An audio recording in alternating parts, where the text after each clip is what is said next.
Assalamualaikum warahmatullahi wabarakatuh. Alhamdulillahirrabbilalamin. Wabihi nasta'in wa ala umur dunia waddin. Wassalatu wassalamu ala anbiya'il wa mursalin wa ala alihi wa sahbihi ajmain, amma ba'd. Nama saya Firman Setiawan, kelas reguler D, ingin menjalani tugas UAS Islamic Worldview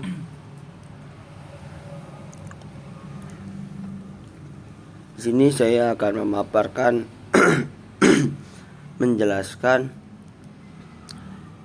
materi dari bab 8 sampai bab 15. Ya, langsung saja. Bab 8, integrasi ilmu dan adab. Dalam Islam tidak ada pemisahan antara ilmu dunia dan akhirat, tetapi lebih dikenal dengan ilmu fardu ain dan fardu kifayah, sebab keduanya bermanfaat bagi kehidupan. Yang terpenting adalah niatnya. Jika diniatkan untuk mencari ridho Allah dan ibadah, maka itu ilmu dunia ataupun akhirat. Agar ilmu bermanfaat,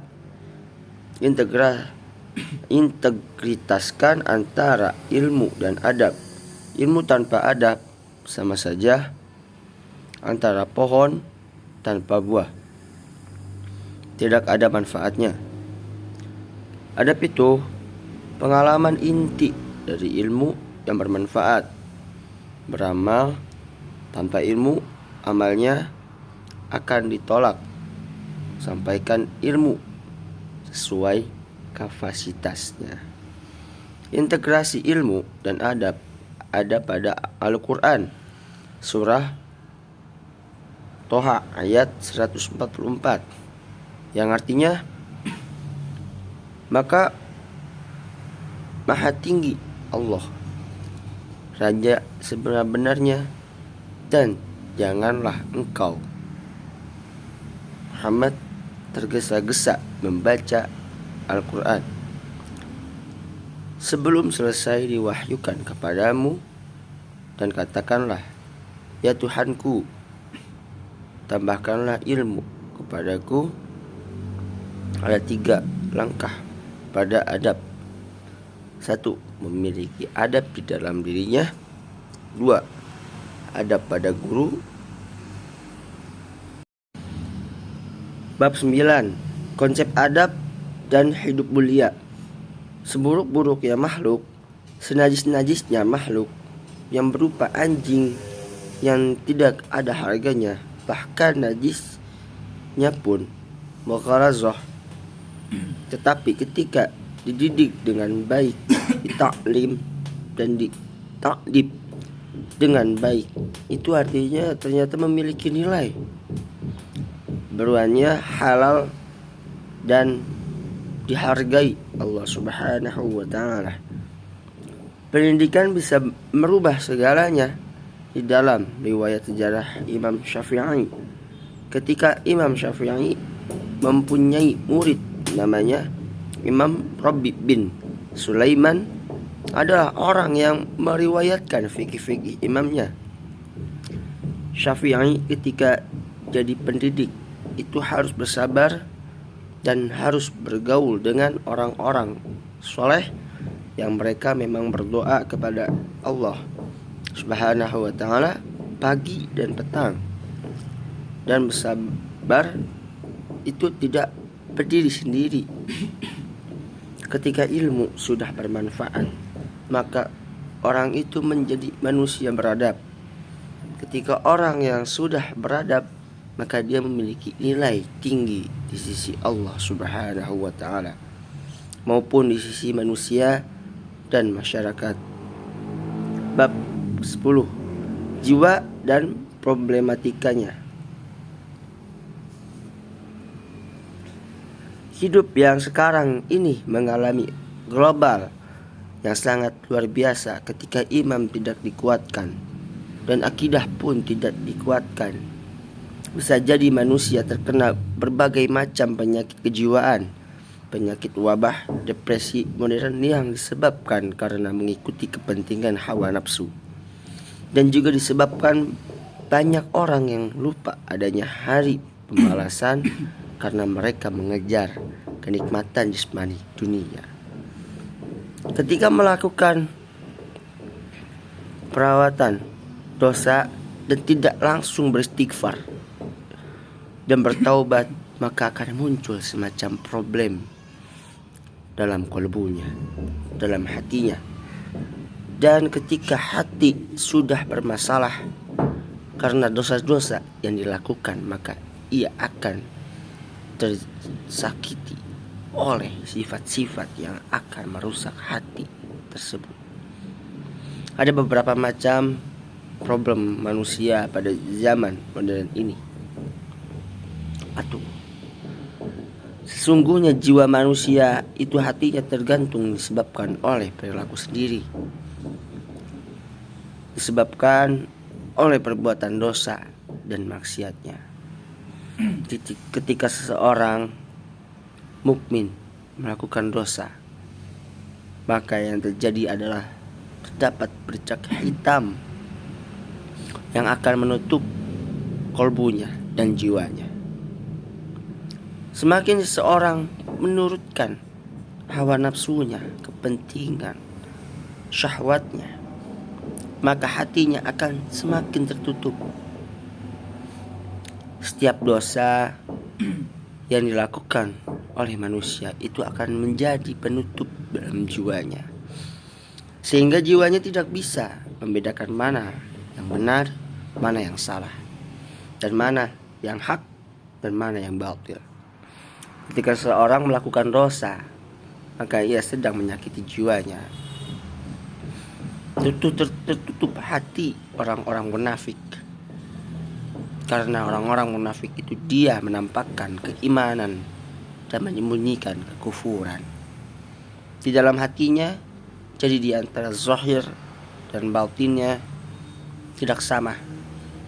Ketika hati sudah tertutup, maka pintu hidayah pun tertutup. Jangan sampai dosa-dosa itu sampai mengeraskan hati. Ketika hati sudah keras, maka hidayah sudah didapati. Kerasnya hati melebihi kerasnya batu.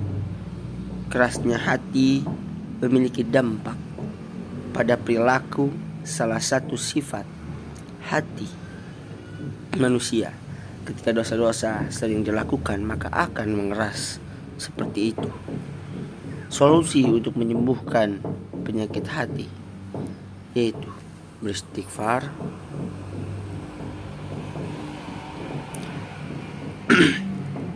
Bab 11. Konsep alam, seni, dan kebudayaan.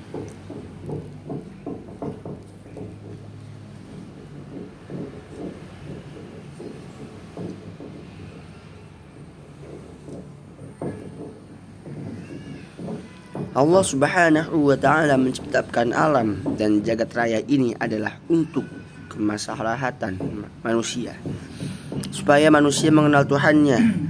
Dan alam ini diciptakan oleh Allah Subhanahu wa ta'ala tidak sia-sia, karena alam ini adalah merupakan tanda-tanda kesabaran Allah Subhanahu wa ta'ala. Islam melihat bahwa alam ini adalah ciptaan Allah Subhanahu wa ta'ala, dan tugas kita sebagai manusia adalah memakmurkan alam, memakmurkan bumi ini sebagai khalifah di muka bumi ini. Jadi kita menebarkan rahmat seluruh alam, dan ini adalah tugas kita seseorang individu Islam.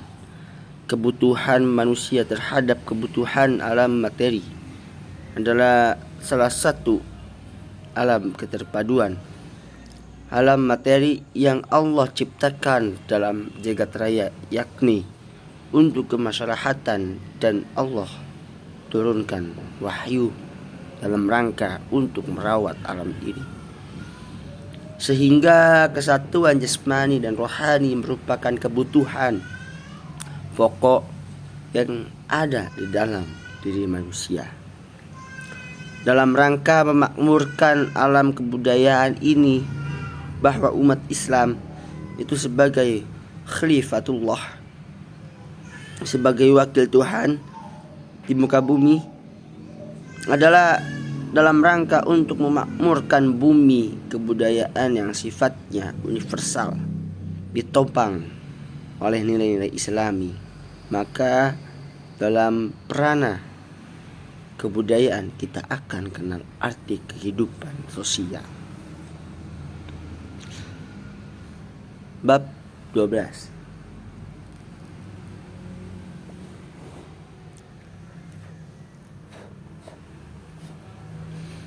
Pilar kebangkitan Islam. Kebangkitan dari umat ini adalah pada keyakinan dan rusaknya umat ini pada angan-angan panjang. Contoh, bakhil adalah terlalu mencintai dunia sehingga melalaikan dari kehidupan dunia. Bab ke-12, pilar kebangkitan Islam. Kebangkitan dari umat ini adalah pada keyakinan dan rusaknya umat ini pada angan-angan yang panjang. Contoh, bakhil adalah terlalu mencintai dunia sehingga melalaikan dari kehidupan dunia. Keyakinan akan Allah beri kelebihan rezeki. Keyakinan pun adalah awalan Nabi berdakwah. Keyakinan yang rusak dikarenakan pemikiran yang dirusak, yang ditukar dengan materi dunia, seperti mengambil hak orang lain. 3 tingkatan yakin dalam Al-Quran, surat At-Takasur. 1. Ilmu yakin. 2. Ilmu yakin. 3. Hakul yakin. Langkah agar umat ini ditolong oleh Allah adalah yakin, karena kebodohan akan membuat manusia tersebut ketika keyakinan sudah mendarah daging, maka akan melihat bukti keyakinan tadi, melihat tanda kebesaran Allah Subhanahu wa ta'ala.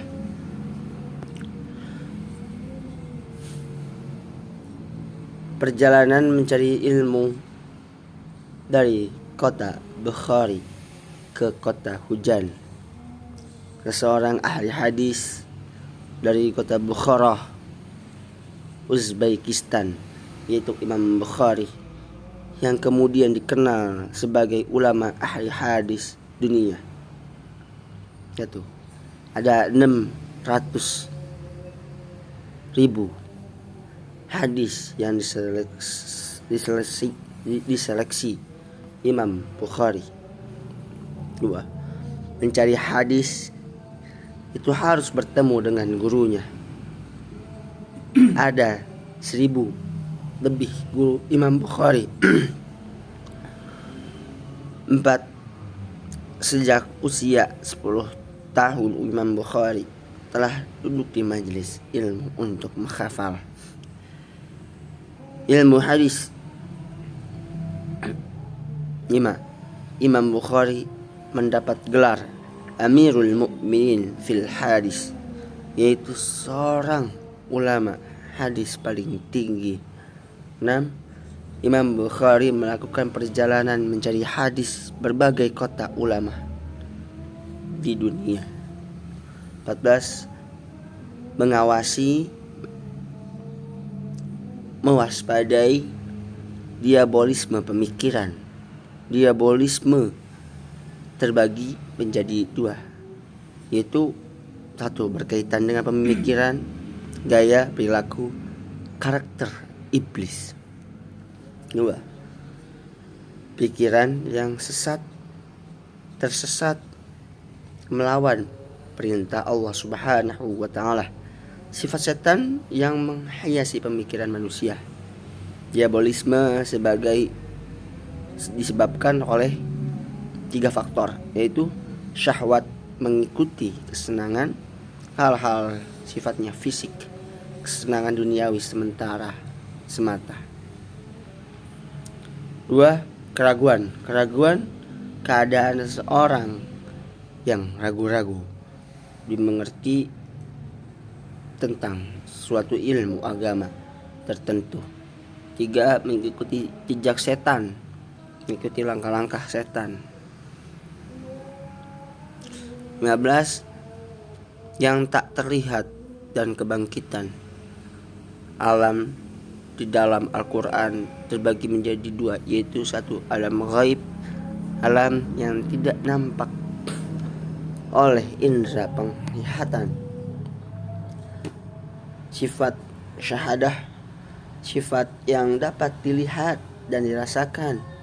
Sebagai muslim, kita diperintahkan untuk mengimani keberadaannya terhadap Al-Quran.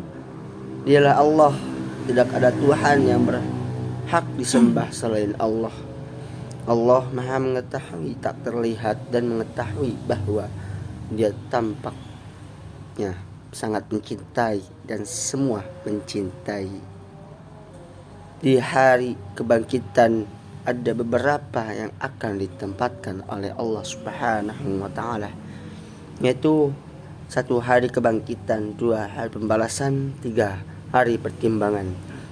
Tempat tinggal yang abadi bagi manusia hanya 2, yaitu surga dan neraka. Terima kasih atas penjelasan yang saya paparkan, yang saya jelaskan. Kurang lebihnya mohon maaf. Wassalamualaikum warahmatullahi wabarakatuh.